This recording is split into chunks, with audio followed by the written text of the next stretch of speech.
नमस्कार दोस्तों, आपका स्वागत है। आज की हमारी कहानी है वृद्ध आश्रम का डर। रामलाल जी अपने दोस्त रमेश चंद्र से फोन पर बातें कर रहे थे। बात करते करते उनकी आंखों से आंसू झरझर बहने लगे। रमेश चंद्र जी उनकी आवाज को पहचानते ही बोले, अरे क्या हुआ रामलाल, तुम्हारी आवाज कैसे भारी हो गई? कोई परेशानी है क्या? तो रामलाल ने बताया कि उसका बेटा यह मकान बेच रहा है और वे लोग मुझे वृद्ध आश्रम भेजना चाहते हैं। रमेश चंद्र जी ने कहा, अरे रामलाल, ऐसा कैसे हो सकता है? तुम्हारा बेटा तो बड़ा ही नेक दिल है और तुम्हारी बहू भी संस्कारी दिखती है, फिर वह ऐसा कैसे कर सकते हैं? दिल्ली की एक शांत बस्ती में बने पुराने मकान की बालकोनी में रामलाल जी कुर्सी पर बैठे थे। सफेद बाल, झुर्रियों से भरा चेहरा और आंखों में गहरी उदासी, यही उनकी पहचान बन चुकी थी। पत्नी सावित्री के गुजर जाने के बाद से घर का हर कोना उन्हें खाली खाली लगता था। उस शाम जब वह अपने कमरे से गुजर रहे थे, तभी अनजाने में उनके कान बेटी बहू की बातों से टकरा गए। नेहा धीमी आवाज में बोली, अमित, अब पापा को आराम की जरूरत है। हमारी जिम्मेदारियां भी बढ़ती जा रही हैं, सोचना पड़ेगा। अमित ने ठंडी सांस लेकर कहा, हाँ, यही ठीक रहेगा। पापा अपने हम उम्र लोगों के बीच ज्यादा सहज रहेंगे और हम मिलने भी तो जाते रहेंगे। ये शब्द रामलाल जी के कानों से टकराकर सीधे दिल में उतर गए। उनके भीतर एक सिहरन सी दौड़ गई। उनकी आंखें भर आई, मन ही मन बुदबुदाए, तो यह सोच रहे हैं मुझे वृद्ध आश्रम भेजने की? क्षण भर में उन्हें लगा जैसे पैरों तले जमीन खिसक गई। सावित्री की तस्वीर पर उनकी नजर पड़ी और भीतर से एक कसक उठी। देखा सावित्री, जिन बच्चों के लिए हमने सब कुछ दांव पर लगाया, वही आज मुझे बोझ समझने लगे हैं। लेकिन रामलाल जी बड़े स्वाभिमानी इंसान थे। उन्होंने न अमित से कुछ पूछा, न नेहा से। बस चुपचाप अपने कमरे में जाकर मोबाइल उठाया और पुराने दोस्त रमेश चंद्र का नंबर मिलाया। फोन जुड़ते ही उधर से रमेश चंद्र की हंसमुख आवाज आई, अरे रामलाल भाई, कैसे हो?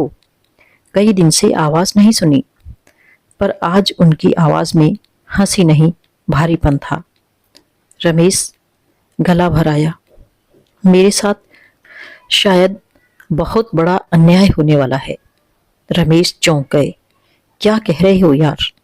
तुम्हारी आवाज क्यों इतनी बोझिल है, बताओ तो क्या हुआ? रामलाल जी की आंखों से आंसू झरझर बह निकले। कांपती आवाज में बोले, रमेश, लगता है अमित और नेहा मुझे वृद्ध आश्रम भेजने वाले हैं।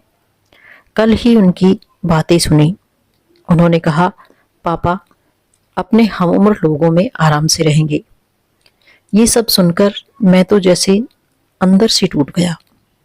उधर रमेश अविश्वास में डूबे हुए थे। नहीं नहीं रामलाल, ऐसा कैसे हो सकता है? तुम्हारा बेटा इतना संस्कारी है, बहू भी तो हमेशा आदर करती दिखती है। यह मैं मान ही नहीं सकता। रामलाल ने गहरी सांस ली, आवाज भर्रा गई। मानने को तो मैं भी नहीं मान पा रहा रमेश, लेकिन अपने ही कानों से सुना है।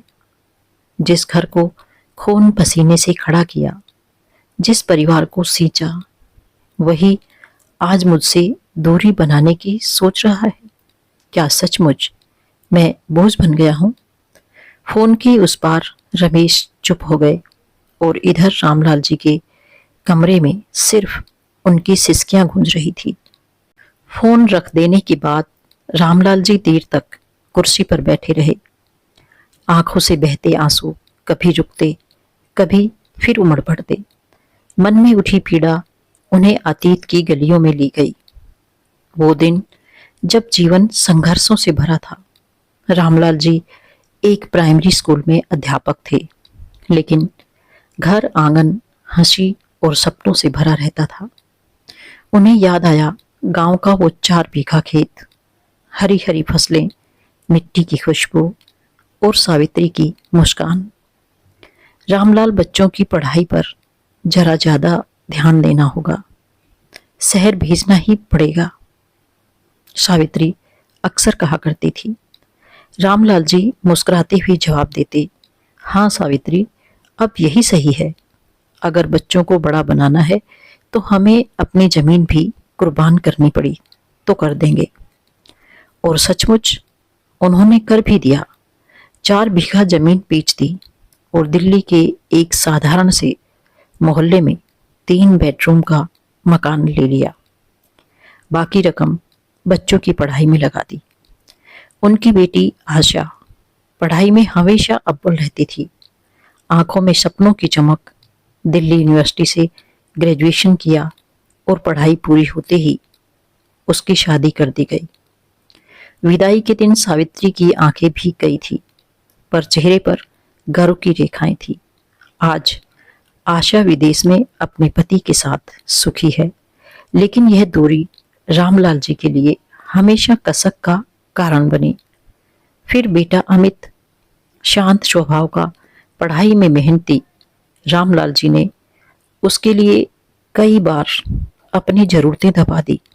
कभी अपनी नई कुर्ता पायजामा लेने की इच्छा को टाल दिया, कभी त्योहार पर रिश्तेदारों को बुलाने का मन मारा, सिर्फ इसलिए कि अमित की कोचिंग फीस समय पर भर दी जाए। रामलाल जी की आंखों के सामने वो दृश्य तैर गया। उनके पास इन्वर्टर तक नहीं था। रात को जब बिजली चली जाती तो मोमबत्ती जलाई जाती। अमित किताबों में डूबा रहता था। पास ही सावित्री धीमी आवाज में कहती, बच्चे को दूध का गिलास दे दो, थक गया है। रामलाल जी गर्व से मुस्कुराते हुए कहते, आज तकलीफ सही, पर कल को यही हमारा सहारा बनेगा। और सचमुच अमित ने मेहनत से पढ़ाई पूरी की और गुड़गांव की एक बड़ी एमएनसी में नौकरी पाली। उस दिन रामलाल जी ने मंदिर जाकर माथा टेका था, भगवान मेरी मेहनत रंग लाई, लेकिन अब आज वही बेटा है, वही घर है, वही तस्वीरें हैं, बस सावित्री नहीं है। सावित्री का जाना जैसे इस घर से जीवन ही छीन ले गया। अकेले कमरे में उनकी तस्वीर टंगी है और जब भी रामलाल जी उसकी तरफ देखते हैं, दिल में टीस उठती है। वे तस्वीर से धीरे धीरे बोल उठे, सावित्री देखो, हमने जिन बच्चों के लिए अपनी जमीन, अपना सुख, अपनी नींद सब बेच दिया, वो आज हमें ही पराया करने पर उतारू हैं। काश तुम होती तो शायद ये दिन देखने को ना मिलता। आंखें फिर छलक पड़ी। यादों का सिलसिला टूटने का नाम ही नहीं ले रहा था। संघर्ष के वो दिन अब उनके अकेलेपन के साथ मिलकर उन्हें और भी असहाय बना रहे थे। अगले दिन सुबह की हल्की धूप खिड़की से छनकर कमरे में फैली हुई थी कि अमित और नेहा कमरे में आए। अमित ने मुस्कुराते हुए कहा, बाबूजी, आपके लिए एक सरप्राइज है। आप जरा अपना जरूरी सामान पैक कर लीजिए। नेहा ने भी मधुर स्वर में कहा, हाँ बाबूजी, जल्दी पैकिंग कर लीजिए, फिर हमें साथ चलना है। ये सब सुनते ही रामलाल जी का दिल जोर से धक धक करने लगा। सामान पैक कर लीजिए, यह वाक्य उनके भीतर तूफान सा मचा गया। मन ही मन बुदबुदाए, तो क्या सचमुच अब मुझे वृद्धाश्रम भेजा जा रहा है? उनकी आंखें नम हो गई। सिर झुका लिया ताकि बेटी बहू उनकी पीड़ा न पड़ सके। मौन सहमति में बस इतना ही बोले, ठीक है बेटा, सामान पैक कर लेता हूं। कमरे में आकर उन्होंने अलमारी खोली। सबसे पहले सावित्री की तस्वीर हाथ में उठाई। तस्वीर पर जमी धूल को रुमाल से साफ करने लगे। उनकी आंखों से आंसू बहने लगे। धीरे से तस्वीर को सीने से लगाते हुए बोले, देखो सावित्री, ये वही दिन है जिससे हम हमेशा डरते थे। मैं तो समझ रहा था कि अमित मेरा सहारा बनेगा, लेकिन अब लगता है मैं ही उसके लिए बोझ बन गया हूं। तुम अगर होती तो शायद ये दिन न देखना पड़ता। तुम्हारे बिना ये सफर कितना कठिन है। तस्वीर पर आंसू टपक पड़े, जैसे सावित्री की मूरत भी रो पड़ी हो।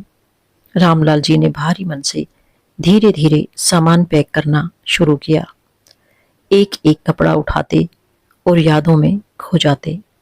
पुरानी शॉल हाथ में आई तो याद आया, सावित्री ने सर्दियों की रातों में उनके कंधों पर डाली थी।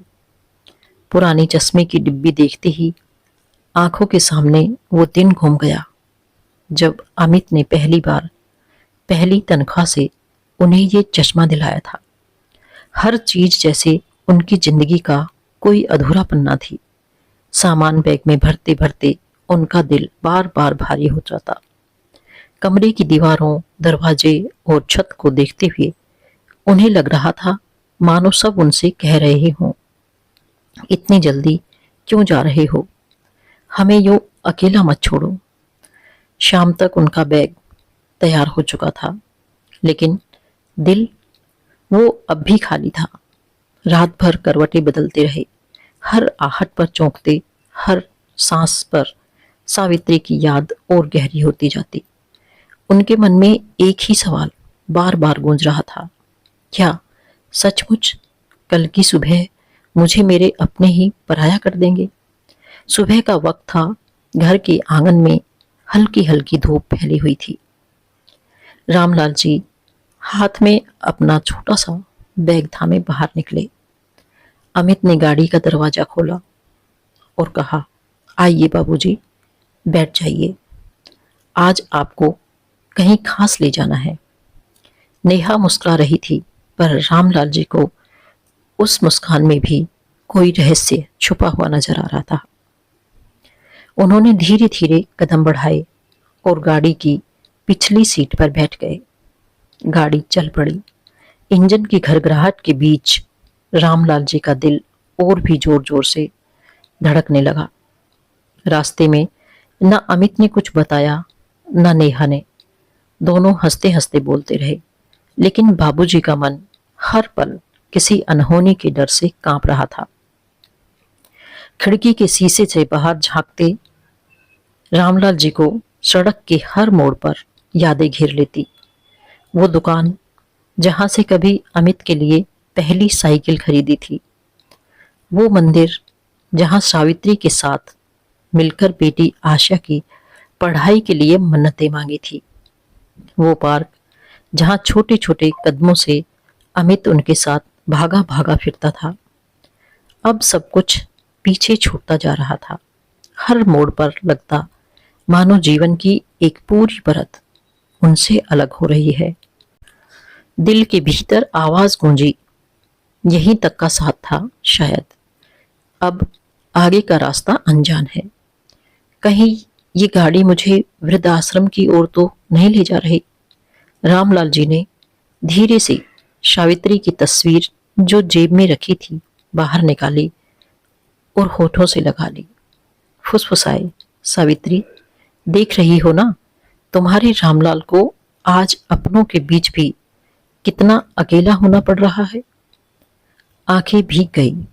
गाड़ी की रफ्तार तेज थी, लेकिन रामलाल जी के लिए वक्त मानो ठहर गया था।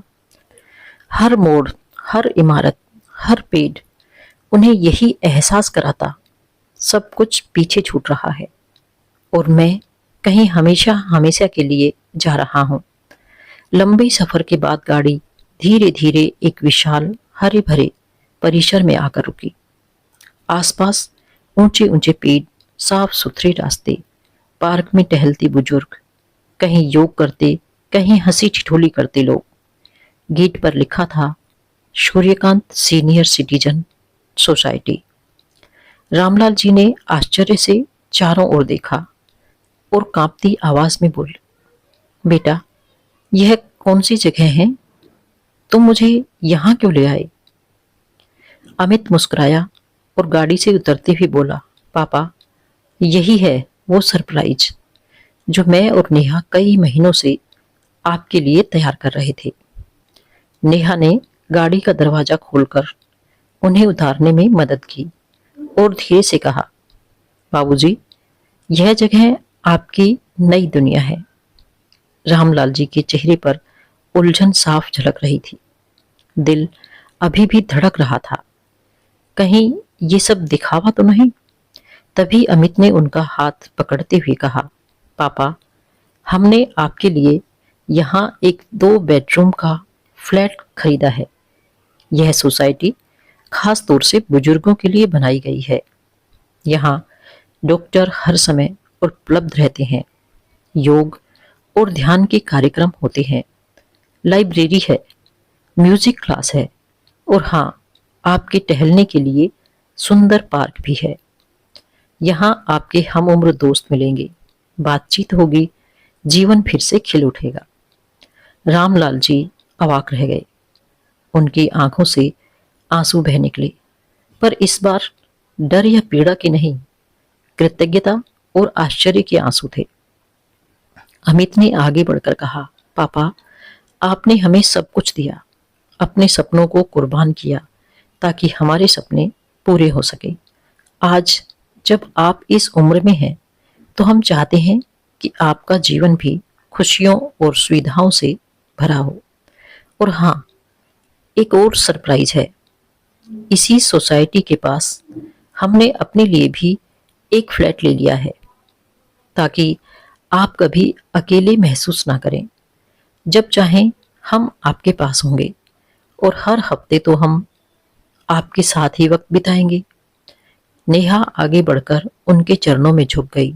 बाबूजी, हम आपको कहीं से दूर नहीं कर रहे हैं, बल्कि आपके जीवन को आसान और खुशनुमा बनाने की कोशिश कर रहे हैं। आप हमारा घर है, हमारी ताकत है। रामलाल जी की आंखें छलक पड़ी। उन्होंने कांपते हाथों से बेटे और बहू को गले लगा लिया।